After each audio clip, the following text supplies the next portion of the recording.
Memang bersoalan kurban, saya jujur saja selama di Indonesia masih banyak salah pemahaman terhadap kurban. Dan saya pernah berkata, memang Islam kita di Indonesia Islam keturunan. Ya, jadi asal tahu saja. Ya, tapi dari segi belajaran, mohon maaf ya, kita terlalu jauh terhadap pemahaman. Yang saya maksud, kita melaksanakan sesuatu tapi kita sudah belajar, sudah tahu, bukan hanya asal saya dengar, saya lihat, saya bukan sebatas itu, tapi kita punya dasarnya. Dan ini kelemahan kita, di antaranya kurban. Saya pernah mendengar, bukan malah sering mendengar soal kurban dihitungkan beroran. Jadi keluarga suami istri sama 5 anak berarti jumlah 7, wajib sapi. Kalau kurang daripada itu, atau misal suami istri tidak mampu, boleh ini tahun kurban kambing atas nama suami, tahun depan atas nama istrinya. Ini hal keliru sebenarnya. Yang dihitungkan soal kurban beda sama akikah dan beda sama zakat fitrah. Zakat fitrah sama akikah terhitung beroran. Akikah laki-laki 2 kambing, perempuan 1. Kalau tidak mampu boleh. Kalau ada kembar laki sama perempuan berarti 3 kambing. Tapi kalau tidak mampu boleh 1 kambing, tidak masalah. Dan tidak ada istilah sekarang saya kurban tapi nanti sisanya seolah-olah ada hutang sama Allah. Sesuai kemampuan kita. Di antaranya kurban. Kurban hitungannya berkeluarga, bukan beroran. Buktinya Rasulullah SAW dan juga cerita Nabi Ibrahim. Ketika Nabi Ibrahim mau sembelih Nabi Ismail, Allah turunkan apa? Mengganti sembelihan Nabi Ismail dengan ekor kambing dari surga. Berapa ekor kambing? 1. Padahal Nabi Ibrahim punya istri 2 dan anak. Ada istri Siti Hajar dan Sarah. Kemudian anaknya Ismail dan Ishak. Berarti semuanya berapa? 5. Kenapa Allah tidak turunkan 5 ekor kambing? Karena hitungannya memang 1 keluarga. Yang kedua, Rasul sendiri sembelih 2 kambing. Pertama, Bismillah atas nama Muhammad dan keluarga Nabi Muhammad. Padahal kita tahu keluarga Nabi Muhammad SAW termasuk keluarga besar. 11 istri, belum lagi anaknya laki-laki sama perempuan. Ada yang hidup maupun sudah mati, sudah termasuk semua. Yang hidup maupun mati. Yang kedua, Rasul sembelih sembelihan yang kedua atas namaku dan umatku. Umatnya berapa miliar? Cuma 1 ekor kambing. Kenapa Rasulullah SAW berkurban atas nama dirinya dan umatnya? Saya mengambil salah satu di sini tanda sayangnya Rasul kepada umatnya. Jadi saya selalu berkata, orang miskin yang tidak mampu berkurban seharusnya bangga di hari kurban, karena Rasul sudah kurbankan duluan atas nama dia. Jadi terima kasih ya Rasulullah, ingatkan kita. Yang kita tidak mampu, Rasul sudah. Bahkan kalau Rasul sudah kurban atas nama umatnya yang tidak mampu, berarti sudah terkabul. Kita aja belum tahu kabul atau tidak kalau kita berkurban. Tapi kalau Rasul sudah terjamin makbul. Oleh sebab itu hitungan kurban itu adalah 1 keluarga. Misal bapa punya istri, punya anak. Itu kalau mampu sapi silahkan. Mampu 1000 sapi silahkan. Kalau soal kemampuan tidak ada masalah. Tapi kalau soal kewajiban, tidak ada wajib lebih daripada 1 ekor kambing. 1 ekor kambing. Misal kalau bapa punya istri 4, misal, cuman ini misal ya.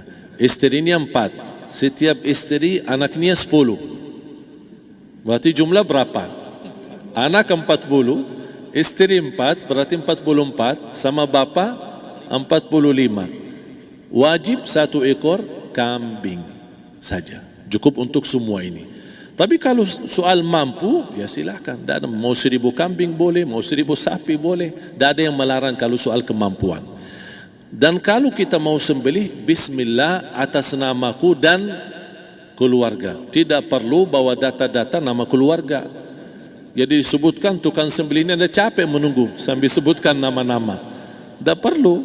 Udah Bismillah atas namaku dan keluarga. Termasuk kata atas namaku dan keluarga, termasuk orang tua yang sudah meninggal. Termasuk orang tua yang sudah, karena kita adalah hasil daripada orang tua. Itu sudah termasuk, tidak perlu kita sebutkan. Ada sebagian ulama membolehkan kalau kita mampu mau khusus kambing atas nama orang tua, tidak masalah kalau kita mampu. Tapi kalau kita tidak mampu, itu sudah termasuk orang tua kita bersama keluarga besar kita. Ini salah satu kenikmatan, dan ini termasuk juga sedekah yang berguna bagi orang yang sudah meninggal di keluarga kita.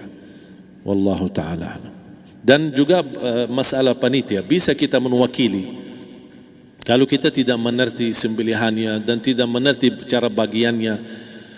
Tapi ada satu sunnah yang termasuk kehilangan sunnah ini, adalah banyak yang tidak mau makan dari hasil kurban. Padahal itu sunnah Rasul. Dari akikah boleh makan, dari kurban pun boleh makan. Bahkan sunnah SAW dibagi 3. Sepertiga pertama dihadiahkan.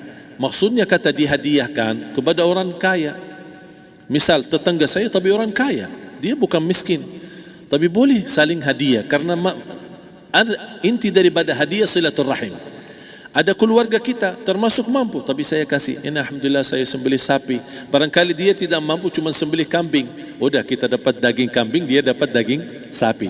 Tapi dengan niat hadiah, bukan sedekah, karena dia bukan orang miskin yang menerima sedekah. Yang sepertiga yang kedua adalah sedekah.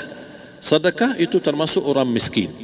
Yang ketiga, kita makan sendiri. Bahkan Rasulullah SAW selepas Idul Adha, beda sama Idul Fitri. Sebelum Idul Fitri dia makan kurma, meyakinkan batalan puasa. Tapi kalau Idul Adha tidak makan dan minum sebelum salat, kenapa? Bukan berarti tidak boleh. Tapi Rasulullah SAW ingin pertama pembukaannya, buka sarapannya atau makan di pagi harinya selepas Idul Adha adalah dari hasil sembelihan kambing itu atau dari kurban. Jadi kita sebagian sedikit. Tapi kalau kita merasa alhamdulillah rezeki saya banyak di rumah, alhamdulillah banyak ada makanan, mau sedekahin semuanya, semua mau sedekahin, tidak masalah. Tapi yang saya maksud, kenapa tidak kita sekali-kali hidupkan sunnah Rasul? Jadi sebagian, walaupun ada sebagian sedikit lah, buat istilahnya sama sedikit porsi nasi atau apa, karena kita berhak sebagai kita kurbankan lillahi ta'ala, kita berhak menikmati kurban ini yang lillahi ta'ala supaya kita mendapatkan keberkahannya, bukan hanya orang lain. Terus yang kedua ada masalah pembayaran. Kalau kita wakili panitia, boleh kita pesan sama panitia, tolong sedikit dari kurban saya minta buat saya makan. Itu tidak masalah, kita boleh minta. Dan boleh kita wakili, tapi kita tolong ingatkan, tidak boleh pembayaran hasil sembelihan itu dari kulitnya. Ini menjadi salah satu persoalan di Indonesia. Banyak tukang sembelih datang, ketika kita tawarkan untuk sembelih ini, berapa Pak? Oh tidak apa-apa, kasih aja kulitnya sama kepalanya. Jangan Anda setuju, jangan Anda terima. Oh maaf, saya tidak bisa. Bapak berapa ongkos sembelihannya? Kita harus sepakat dulu. Tidak, saya ikhlas, tidak apa-apa, seikhlasnya. Tapi yang penting kepalanya sama kulitnya. Itu aja yang saya minta, yang lain tidak apa-apa. Tidak boleh. Tidak boleh. Kenapa? Karena ini kurban. Kata kurban berarti lillahi ta'ala, bukan untuk jual beli.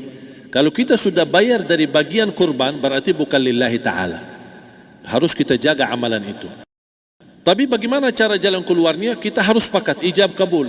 Sepakat dulu, Pak, saya udah begini, saya kasih untuk sembelihan 50.000. Bapak setuju? Ya udah setuju. Selesai kan? Sudah sembelih, sudah potong, sudah semua.